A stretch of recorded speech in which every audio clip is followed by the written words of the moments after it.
വിജയനാഥെ, എല്ലാ കോൺഗ്രസ് നേതാക്കളും പ്രതിപക്ഷ നേതാവ് ഉൾപ്പെടെ KPCC പ്രസിഡന്റ് ഉൾപ്പെടെ പ്രമുഖരായ എല്ലാ കോൺഗ്രസ് നേതാക്കളും അടുത്ത മുഖ്യമന്ത്രി ആരായിരിക്കും UDF അധികാരത്തിൽ വന്നാൽ എന്നുള്ള ചോദ്യത്തിൽ നിന്ന് ഒഴിഞ്ഞു മാറുകയാണ് ചെയ്യുന്നത്. അവർക്ക് ഡയറക്റ്റ് ഒരു ഉത്തരവില്ല. വിജയനാഥ് അങ്ങനെ ഒഴിഞ്ഞു മാറില്ല. ആരായിരിക്കും UDF വന്നാൽ അടുത്ത മുഖ്യമന്ത്രി? എത്ര പേര് നിൽക്കുന്നുണ്ട് നിലവിൽ?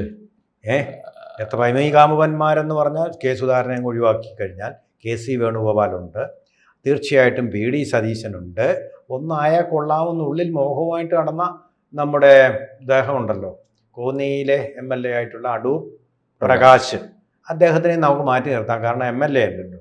ഇവർ രണ്ടുപേരും തീർച്ചയായിട്ടും ഉണ്ട്.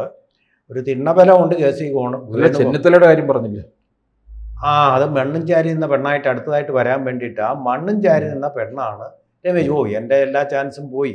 ആവാനാണെങ്കിൽ കഴിഞ്ഞ പ്രാവശ്യം ആവേണ്ടതായിരുന്നു, ഒന്നും ആക്കിയില്ല അവരെനിക്ക് പരിഭവമില്ല, പരാതിയില്ല എന്ന് അദ്ദേഹം അഭിമുഖത്തിൽ പറഞ്ഞതാണ്. ഈ പ്രാവശ്യം മുഖ്യമന്ത്രിയാവും പാർട്ടി തീരുമാനിക്കും എന്നുള്ള ഉത്തരവാണ്. വളരെ നിരാശനായിട്ട് കഴിഞ്ഞിരുന്ന ആളാണ്. പക്ഷേ കെ സുധാകരനെ MLA ആക്കുന്നതിൽ നിന്ന് രാഹുൽ ഗാന്ധി വിജയിച്ചതോടെ വലിയൊരു ബൂസ്റ്റ് ഇദ്ദേഹത്തിന് കിട്ടിയിരിക്കുന്നു. സാക്ഷാൽ കെ സുധാകരൻ തന്നെ പറഞ്ഞത് ആദ്യമായിട്ടാ തുറന്നടിക്കുന്നു, രമേശ് ചെന്നിത്തല മുഖ്യമന്ത്രിയാവും. കോൺഗ്രസിൽ നിന്ന് ആരെങ്കിലും സത്യസന്ധമായിട്ട് ഇങ്ങനൊരു കാര്യം നേരെ ചൊവ്വേ പറയുന്നെങ്കിൽ അത് മുൻ KPCC പ്രസിഡൻ്റായിരുന്ന MP ആയിട്ടുള്ള കെ സുധാകരൻ തന്നെയാണ്. രാഹുൽ ഗാന്ധി അതിനെതിരെ ഒന്നും പറഞ്ഞില്ലല്ലോ, പാർട്ടിയിൽ ആരും അച്ചടക്കത്തിൻ്റെ വാളോങ്ങിയില്ലല്ലോ. പെട്ടെന്ന് അദ്ദേഹം രാഹുൽ ഗാന്ധിയെ പോയി കണ്ടിട്ട് മടങ്ങി വരുമ്പോഴാണ് ഈ വർത്തമാനം പറഞ്ഞത്. അപ്പോൾ രാഹുൽ ഗാന്ധിയും രമേശ് ചെന്നിത്തല വരാൻ ആഗ്രഹിക്കുന്നതാണ്. അങ്ങനെയാണെങ്കിൽ എനിക്ക് തോന്നുന്നത്, എൻ്റെ ഒരു ഊഹം പറയുകയാണ്, ഇവർ തമ്മിൽ VD സതീശനും KC വേണുഗോപാലും തമ്മിൽ ഒരു ഏറ്റുമുട്ടൽ ഒഴിവാക്കാൻ വേണ്ടി രാഹുൽ ഗാന്ധിയുടെ ഒരു തന്ത്രം അദ്ദേഹത്തിൻ്റെ ഉപദേശകർ പറഞ്ഞു കൊടുത്തതായിരിക്കും. ആ തന്ത്രം നല്ലൊരു തന്ത്രമാണോ? ഇപ്പം ഞാൻ ചോദിച്ചോട്ടെ, മുതിർന്ന നേതാവ് എന്ന് പറയുന്നത് ചെന്നിത്തലയല്ലേ? VD സതീശൻ അതിന് താഴെയല്ലേ വരത്തുള്ളൂ? തീർച്ചയായിട്ടും. VD സതീശനെയൊക്കെ വളർത്തിക്കൊണ്ട് വന്നത് ഞാനാണെന്നാണ് അഭിമുഖത്തിൽ പറഞ്ഞത്. അതെ അതെ, VD സതീശന് ഇനി അവസരമുണ്ട്. കോൺഗ്രസ് പാർട്ടി നിലനിൽക്കുമെങ്കിൽ അത് കൂടെ പറയണം.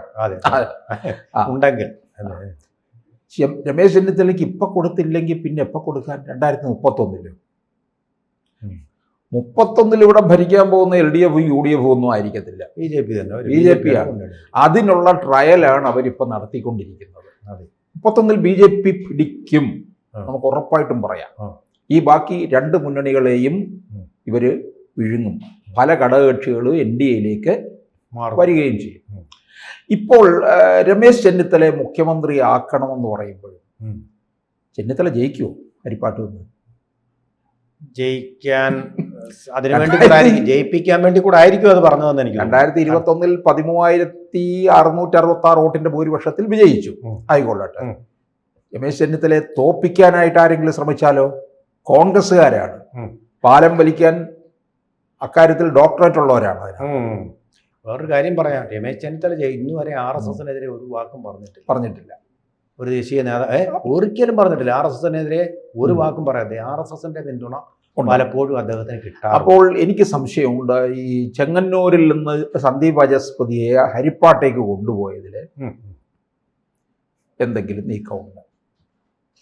സന്ദീപ് വാചസ്പതി എന്ന് പറഞ്ഞ നല്ലൊരു വാഗ്മിയാണ്. അതിനപ്പുറം എനിക്ക് തോന്നുന്നു സഞ്ജീവ് വാചസ്പതിയെ സഹായിക്കാനായിട്ട് RSSന്റെ വോട്ടുകൾ ചിലപ്പോൾ അങ്ങോട്ട് പോകും. അപ്പോൾ പറയുമ്പോൾ ഒരു രമേശ് ചെന്നിത്തലയുടെ കാര്യം ചിലപ്പോൾ ദുർബലമാകാൻ സാധ്യതയുണ്ട്. അത് അവിടെയാണ് ഒരു അഡ്ജസ്റ്റ്മെന്റ് നടന്നിട്ടുള്ളത്. കഴക്കൂട്ടത്ത് കൊണ്ടുവന്ന് ചെന്നിത്തലയാണ് ഈ ശരത്ചന്ദ്ര പ്രസാദ് എന്ന് പറയുന്ന ദുർബലനെ ഇറക്കി വിട്ടിരിക്കുന്നത്. അത് മുരളീധരനെ ജയിപ്പിക്കാൻ വേണ്ടിയിട്ടുള്ള ഒരു ഇടപാടാണ് ഇവർ തമ്മിൽ നടക്കുന്നത്. മുരളീധരനെ. അപ്പോൾ അഡ്ജസ്റ്റ്മെന്റ് നടക്കുന്ന ഇപ്പോൾ BJPയും CPMും തമ്മിലല്ല, കോൺഗ്രസും BJPയും തമ്മിൽ നടക്കുന്നു എന്ന് വേണം പറയാൻ, അല്ലേ? അങ്ങനെ. പക്ഷേ ഇത് ഹരിപ്പാട്ടിലെ അഡ്ജസ്റ്റ്മെന്റ് ആണോ അതോ തോൽപ്പിക്കാനുള്ള തന്ത്രമാണോ രമേശ് ചെന്നിത്തല? ഹരിപ്പാട് അല്ല, ജയിപ്പിക്കാനുള്ള തന്ത്രമാണ് നടത്തുന്നത്. ആണോ? കാരണം ചെന്നിത്തല RSSനെതിരെ ഒന്നും പറയാറില്ല. അതെ. അപ്പം ഇത് സന്ദീപ് വാചസ്പതിയെ തോൽപ്പിക്കാനാണെന്ന് വരുന്നല്ലേ? ഈ കഴക്കൂട്ടത്ത് നിർത്തിയിരിക്കുന്നത് ശരത്ചന്ദ്ര പ്രസാദ് അതീവ ദുർബലനാണ്. തീരെ നിർബന്ധം. ആ സംശയമൊന്നുമില്ല. കഴിഞ്ഞ പ്രാവശ്യം ഡോക്ടർ SS ലാലായിരുന്നു. ആ, SS ലാലിനെ ആരും അറിയത്തില്ല എന്നൊക്കെ പറഞ്ഞു. ശരിയാണ്, SS ലാല് വിദേശങ്ങളിലൊക്കെ ആയിരുന്നു. പക്ഷെ മിടുക്കനാണ്. കേരളത്തില് ഒരു ആരോഗ്യമന്ത്രിയാകാനുള്ള യോഗ്യതയുണ്ട്. തന്നെയല്ല, കോവിഡ് കഴിഞ്ഞ അതേ സമയത്താണ് അതെ, എന്നാൽ കറക്റ്റ് ചോയ്സ് ആയിരുന്നെന്ന് ഞാൻ പറഞ്ഞു. അന്നു. പക്ഷെ അദ്ദേഹത്തെ ശരിയാണ്, ഈ ഉൾപ്രദേശങ്ങളിലുള്ള ആൾക്കാർക്ക് അറിയത്തില്ല. എഡ്യൂക്കേറ്റഡ് ആയിട്ടുള്ളവർക്കൊക്കെ അറിയാം, അദ്ദേഹത്തെ അറിയാം. ഉൾപ്രദേശങ്ങളിലുള്ള ഒട്ടും വേണ്ടേ. അപ്പൊ ഈ ശരത്ചന്ദ്ര പ്രസാദിനെയൊക്കെ അറിയും. SS ലാലിനേക്കാൾ അറിയുന്നതിനേക്കാൾ അറിയും, തല്ലുകൊള്ളി എന്നുള്ളത് അറിയും, നല്ലപോലെ അറിയും. അതുകൊണ്ട് തന്നെ വോട്ട് കൊടുക്കത്തുമില്ല.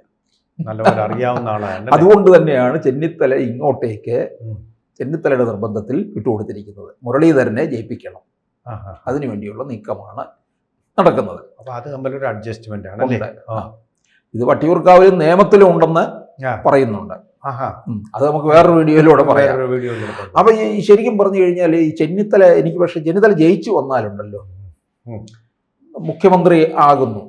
കാരണം മുഖ്യമന്ത്രി ആയാല് എനിക്ക് ഈ ചെന്നിത്തലയെ വിശ്വാസം കുറവാണ്. CPM-ഉമായിട്ട് ഇത്രത്തോളം അഡ്ജസ്റ്റ്മെന്റ് രാഷ്ട്രീയം കളിക്കുന്ന ഒരു നേതാവ് വേറെ ഇല്ല. പക്ഷേ സഹകരണ ബാങ്കിലെ വെട്ടിപ്പുകളെ കുറിച്ച് ഈയിടെ ഒരു ഇൻവെസ്റ്റിഗേറ്റീവ് ജേർണലിസ്റ്റിനെ പോലെ അദ്ദേഹം ഇപ്പൊ ഈയിടെയും പുറത്തു കൊണ്ടുവന്നുള്ളൂ ചില സത്യങ്ങൾ. അത് വേറെ വാസ്തവത്തിൽ ഒരു കാര്യം കൂടെ ശ്രദ്ധിക്കണം.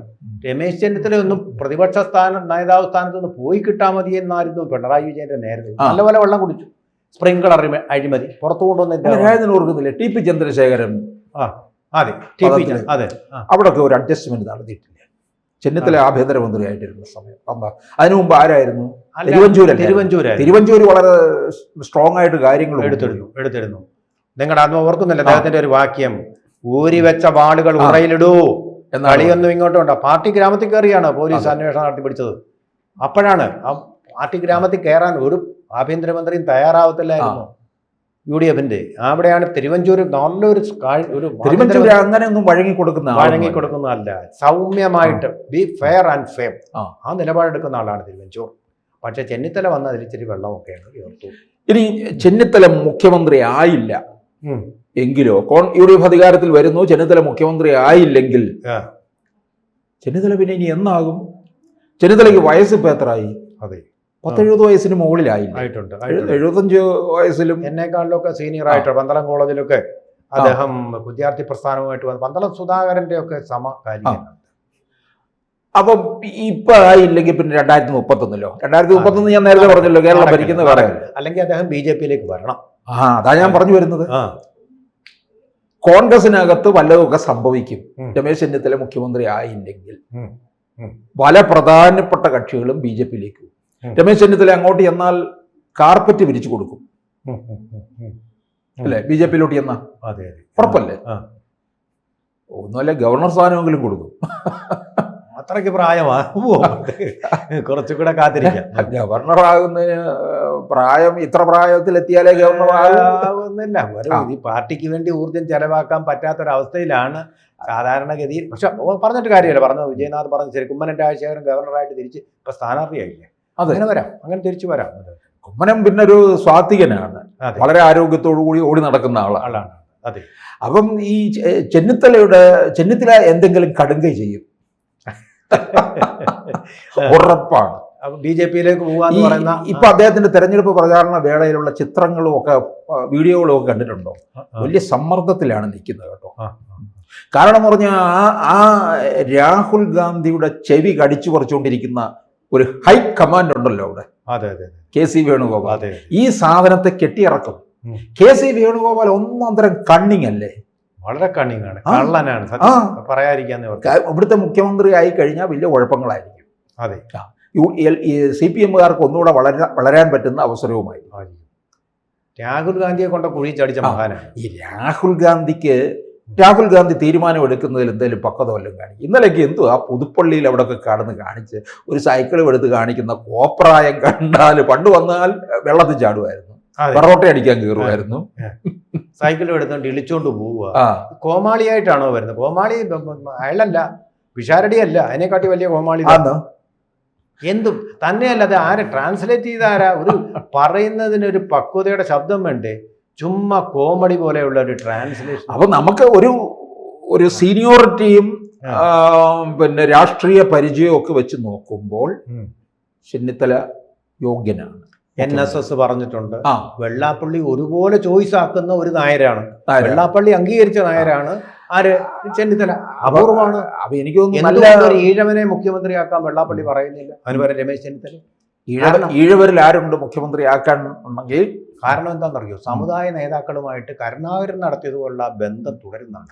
അവരെ അവഹേളിക്കാറില്ല. VD സതീശന് NSSുമായിട്ട് ബന്ധം വെച്ച് പുലർത്തും. നാളെ പുള്ളി ഒളിച്ചും പാത്തും തലയെ മുണ്ടിട്ടും അല്ലേ പോകാൻ പറ്റൂ.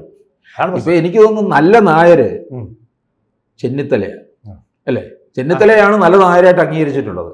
NSS അംഗീകരിച്ചിട്ടുള്ള അദ്ദേഹത്തിന് ചെവി കൂടെയുള്ള നായരായിട്ട് ഉണ്ടോ?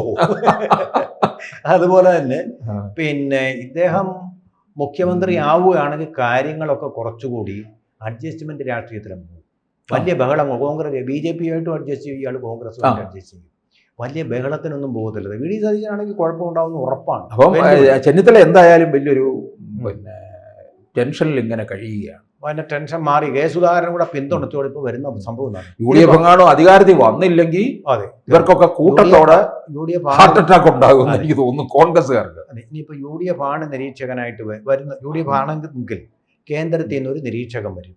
ജയിച്ച MLA-മാരുടെ എല്ലാ അഭിപ്രായം തോന്നും. കണ്ണൂരിൽ നിന്ന് വരുന്ന വടക്കുനിന്ന് വരുന്ന MLA-മാരെല്ലാം കെ സുധാകരൻ പറഞ്ഞ പോലെ രമേശ് ചെന്നിത്തലയെ അംഗീകരിക്കാൻ സാധ്യത KC വേണുഗോപാലിനെ അല്ല. കാരണം കെ സുധാകരൻ്റെ പിന്തുണക്കാരായിട്ടുള്ള ഒരുപാട് MLA-മാർ ഇതിനകത്ത് കാണും. അവരുടെ പിന്തുണ ഇദ്ദേഹത്തിന് കിട്ടും. KC കള്ളനാണെന്നുള്ളത് എല്ലാ MLA-മാർക്കും അറിയാവുന്ന വസ്തുതയായിരിക്കും. പിന്നുള്ളത് VD സതീശനാണ്. ഇനി VD സതീശൻ ജയിച്ചിട്ട് വേണ്ടേ മുഖ്യമന്ത്രിയാവാൻ. തോറ്റു കഴിഞ്ഞാൽ അദ്ദേഹത്തിന് മുഖ്യമന്ത്രി സ്ഥാനം കൊടുക്കാൻ. സതീശനെ തോൽപ്പിക്കാൻ ആർക്കും കഴിയുമെന്ന് എനിക്ക് തോന്നുന്നില്ല. RSSന് കഴിയുമോ? അതാണ് എന്ത് ചോദ്യം. നമുക്ക് കാണാം. നമുക്കൊരു ഫൈറ്റ് അവിടെ നടക്കട്ടെ. കൂടുതൽ വാർത്തകളും വിശേഷങ്ങളും നിങ്ങളിലേക്ക് എത്താൻ ABC മലയാളം സബ്സ്ക്രൈബ് ചെയ്യുക, ബെൽ ബട്ടണും അമർത്തുക.